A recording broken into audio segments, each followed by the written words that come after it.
សួស្តីប្រិយមិត្តទាំងអស់គ្នាសូមស្វាគមន៍សាជាថ្មីមកកាន់ Channel របស់ខ្ញុំនៅក្នុងថ្ងៃនេះគឺខ្ញុំមានរឿងមួយគឺតាក់ទងជាមួយនឹងដើមក្រសាំងមួយដើម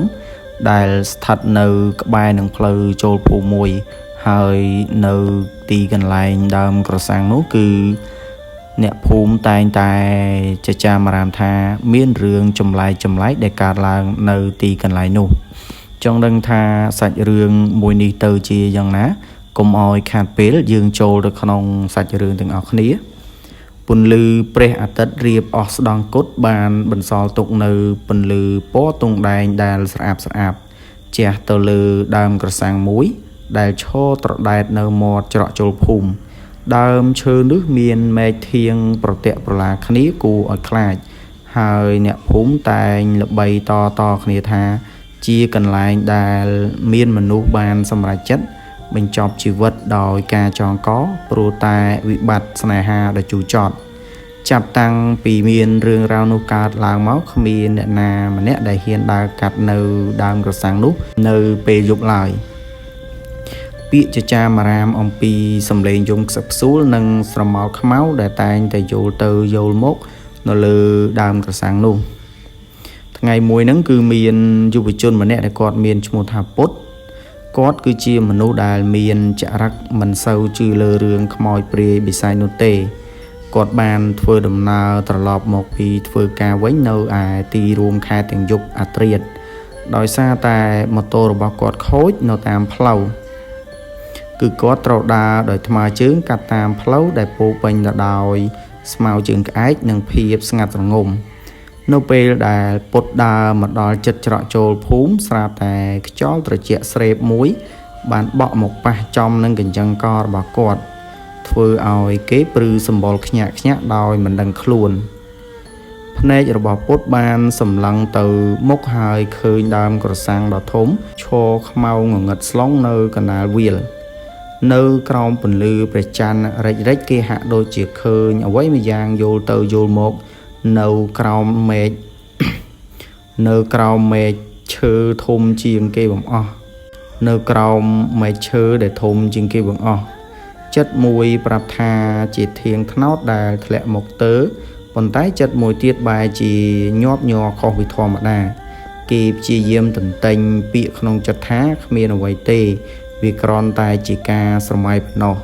រួចក៏បន្តដំណើរទៅមុខទាំងចិត្តក្លាហាននៅពេលដែលពុតដើរមកដល់ចំក្រោមដើមក្រសាំងនោះស្រាប់តែមានក្លិនអសោចម្យ៉ាងបក់មកប៉ះច្រមុះក្លិនវាដូចជាសាកសពដែលស្អុយរលួយយូរថ្ងៃមកហើយភ្លាមនោះសំឡេងក្រេកក្រក់ដែលជាសំឡេងឈើកកិតគ្នាក៏បានបន្លឺឡើងយ៉ាងច្បាស់នៅលើក្បាលរបស់គេពុតបញ្ឈប់ជំហានហើយងើបមុខឡើងទៅលើដោយអចេតនា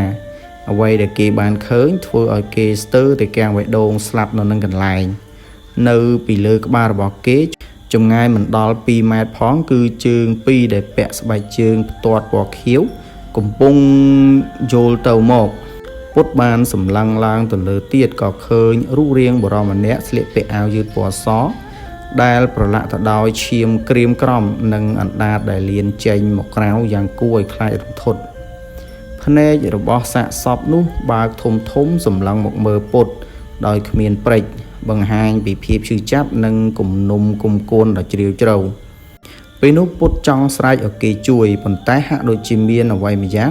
មកខ្ទប់មាត់គេចិត្តគ្មានសម្លេងអ្វីចេញពីបំពង់ករបស់គេឡើយជើងទាំងពីររបស់គេហាក់ដូចជាជាប់ស្អិតនឹងដីមិនអាចបំរើកបានសូម្បីតែបន្តិចក្នុងខណៈនោះវិញ្ញាណខ្មោចដែលចងកនោះបានចាប់ផ្ដើមបន្លឺសម្លេងសើចតិចលាយឡំនឹងសម្លេងយំរៀបរាប់អំពីស្នេហាដែលមិនសមបំណងវាបានរអ៊ូតិចថាហេតុអ្វីនាងចោលបងស្រមោលខ្មៅនោះបានលូកដៃដ៏ត្រជាក់ស្រេបចុះមកក្រោមបំរុងនឹងចាប់កញ្ចឹងករបស់ពុតពេលនោះពុតព្យាយាមប្រមូលស្មារតីចុងក្រោយរួចក៏នឹកឃើញដល់ពាក្យដែលម៉ែតែងតែប្រដៅឲ្យសូត្រធម៌នៅពេលដែលជួបគ្រោះថ្នាក់គេបានចាប់ផ្ដើមសូត្រធម៌ក្នុងចិត្តយ៉ាងមុតមមរំពេចនោះកម្លាំងងងឹតដែលសង្កត់លើរូបគេក៏ចាប់ផ្ដើមថយចុះម្ដងតិច រហូតដល់គេអាចដកដង្ហើមរួចហើយគេក៏រត់ចេញពីទីនោះយ៉ាងលឿនទោះបីជាខំរត់យ៉ាងណាក៏ដោយសំឡេងយំនិងក្លិនអាសោចនោះហាក់ដូចជាដេញតាមពីក្រោយគេជានិច្ចពុតរត់រហូតមកដល់ផ្ទះទាំងនឹងហក់មុខស្លេកដូចជាគ្មានឈាមមួយដំណក់គេបានកោសទ្វារផ្ទះទាំងអន្ទះសារហូតដល់ឪពុកម្ដាយគេបើកទ្វារឲ្យចូលនៅយប់នោះពុតមានអាការៈគ្រុនក្តៅយ៉ាងខ្លាំងនិងរវើរវាយនិយាយតែរឿងដើមក្រសាំងនិងបុរសដែលចងកនៅទីនោះមិនឈប់ឈរព្រឹកឡើងឪពុកម្ដាយរបស់ពុតបាននាំគេទៅរកគ្រូអាចារ្យនៅក្នុងវត្តដើម្បីធ្វើពិធីស្រោចទឹកនិងដេញឧបទ្រពចង្រៃលោកគ្រូអាចារ្យបានមានប្រសាសន៍ថាវិញ្ញាណរបស់ខ្មោចដែលចងកនោះមិនតាន់ទៅណាឆ្ងាយទេព្រោះគេនៅជាប់ជំពាក់នឹងគំនុំស្នេហានិងការស្លាប់ដែលមិនអស់ចិត្តវិញ្ញាណនោះតែងតែស្វែងរកអ្នកមកជំនួសកន្លែងដើម្បីឲ្យគេអាចទៅចាប់ជាតិបានជាថ្មីបន្ទាប់ពីស្ដាប់រឿងរ៉ាវរបស់ពុទ្ធអ្នកភូមិក៏បានសម្រេចចិត្តនាំគ្នាធ្វើបុណ្យឧទ្ទិសកុសលដ៏ធំមួយនៅក្រោមដើមក្រសាំងនោះគេបាននិមន្តព្រះសង្ឃមកសូត្រមន្តបង្សុកូលដើម្បីរំដោះវិញ្ញាណដែលវិលវល់ឲ្យទៅកាន់សុគតិភពក្នុងអំឡុងពេលធ្វើពិធីស្រាប់តែមានខ្យល់កន្ត្រាក់មួយបក់មកយ៉ាងខ្លាំងធ្វើឲ្យមេឃដើមក្រសាំងដែលសាកសពធ្លាប់ចងកនោះបាក់ធ្លាក់ចុះមកដីភ្លាមៗចាប់តាំងពីថ្ងៃធ្វើបុណ្យនោះមកភាពភ័យខ្លាចនៅក្រោមដើមក្រសាំងក៏ចាប់ផ្ដើមថយចុះចំណែកឯពុទ្ធក៏បានជាសះស្បើយពីជំងឺប៉ុន្តែគេមិនដែលភ្លេចនៅក្រសែភ្នែកដ៏រន្ធត់របស់វិញ្ញាណខ្មោចនោះឡើយគេបានយល់ច្បាស់ថាក្តីស្រឡាញ់ដែលប្រែជាក្តីព្យាបាទអាចសម្លាប់មនុស្សបានទាំងរស់និងទាំងស្លាប់ហើយវិញ្ញាណដែលមិនព្រមលះបង់នៅអាឡោះអាល័យនឹងត្រូវជាប់ឃុំឃាំងក្នុងភាពងងឹតជារៀងរហូតរឿងរ៉ាវនេះคล้ายជាមេរៀនមួយសម្រាប់យុវជនក្នុងភូមិកុំឲ្យយកជីវិតទៅលេងសើចនឹងស្នេហានិងត្រូវមានស្មារតីរឹងមាំជានិច្ចដើមក្រសាំងនោះនៅតែមានវត្តមានប៉ុន្តែមិនមែនជាកន្លែងគួរឲ្យខ្លាចដូចមុនទេព្រោះវិញ្ញាណដែលធ្លាប់វិលវល់ត្រូវរំដោះដោយធម៌និងមេត្តាពុទ្ធតែងតែដើរកាត់ទីនោះដោយការគោរពនិងមិនដែលមើលងាយដល់វិញ្ញាណដែលបានចែកឋានទៅឡើយ